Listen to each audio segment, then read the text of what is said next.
আল জান্নাতু তাহতা আকদামিল উম্মাহাত, যে তোমাদের মা এবং বাবা, সে মা এবং বাবার পায়ের নিচে তোমাদের সন্তানদের জন্য বেহেশত রয়েছে। সুবহানাল্লাহ।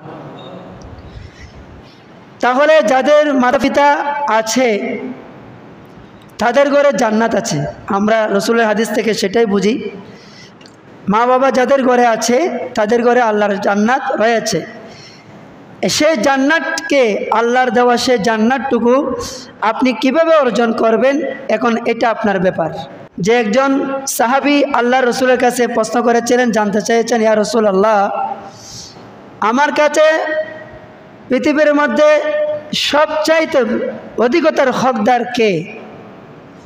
রসুল বললেন, তোমার মা এবং তোমার বাবা। ইয়া রাসূলুল্লাহ, কিভাবে? রসুল বললেন, তোমার মাতা পিতা হচ্ছে তোমার জন্য জান্নাত, তোমার মাতা পিতা হচ্ছে তোমার জন্য জাহান্নাম। সাহাবী আশ্চর্য হয়ে গেলেন, রসুলের কাছে বললেন, ইয়া রাসূলুল্লাহ, যদি একটু ব্যাখ্যা করতেন খুশি হতাম। যে জান্নাতও মা বাবা, আবার জাহান্নামও মা বাবা, কথাটার অর্থ কি? আল্লাহর প্রিয় নবী সাল্লাল্লাহু তাআলা আলাইহি ওয়াসাল্লাম বললেন, ও আমার সাহাবী শুনে রাখো, আমি বলেছি তোমার জান্নাত তোমার মা বাবা, তোমার জাহান্নাম তোমার মা বাবা।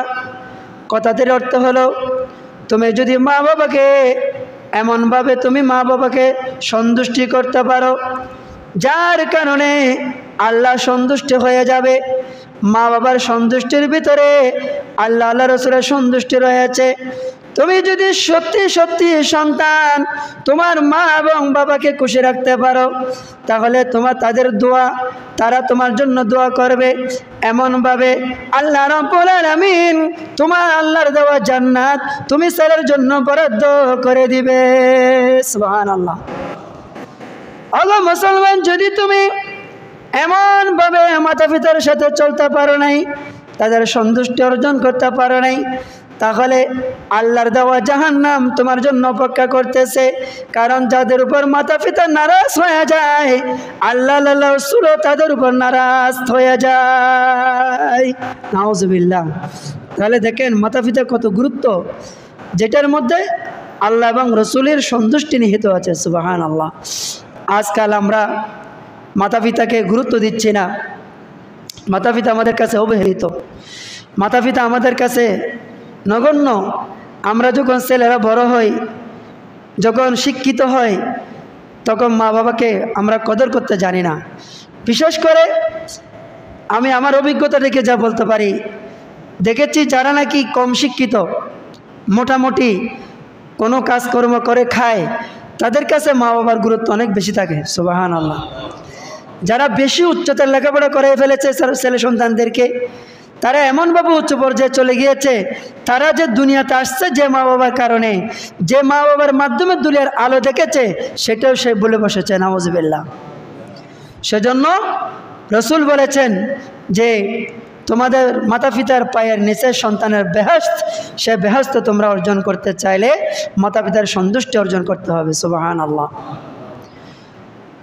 একজন সাহাবী আল্লাহ রসুলকে বলেছেন, ওগো ইয়া রাসূলুল্লাহ, আমার মা আমার বাবা তারা দুইজন আমার কাছে আছে। আল্লাহ রসুলকে বলতেছেন, ইয়া রাসূলুল্লাহ, আমার বাবা আমার উপর জুলুম করতেছে, আমার উপর অন্যায় করতেছে। আল্লাহ রসুল বললেন, কিভাবে? উনি বললেন, ওই সাহাবী, ওগো ইয়া রাসূলুল্লাহ, আমাদের যে সম্পদটুকু আছে এই সম্পদটুকু আমার বাবা বিক্রি করে ফেলতেছে। আল্লাহ রসুল বললেন, শোনো, তোমাদের সম্পদ বিক্রি করে দিচ্ছে এতে শেষ নয়, যদি তোমার মা বাবা তোমাকেও বিক্রি করে দেয় তারপরেও তুমি আপত্তি করতে পারবা না। সুবহানাল্লাহ।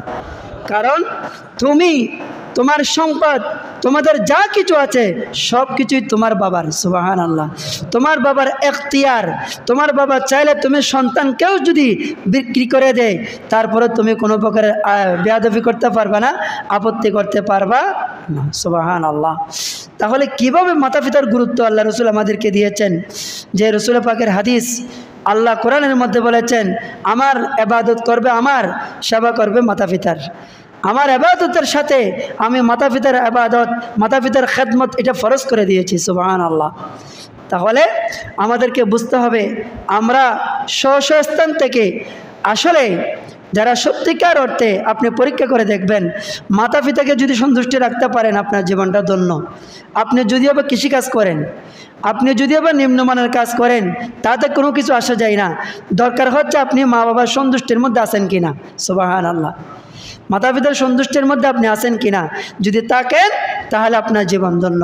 আল্লাহ পাক রব্বুল আলামিন আমাদেরকে মাতা পিতার প্রতি গুরুত্ব দেওয়ার জন্য আল্লাহ তৌফিক দান করুক। সবাই বলে আমিন।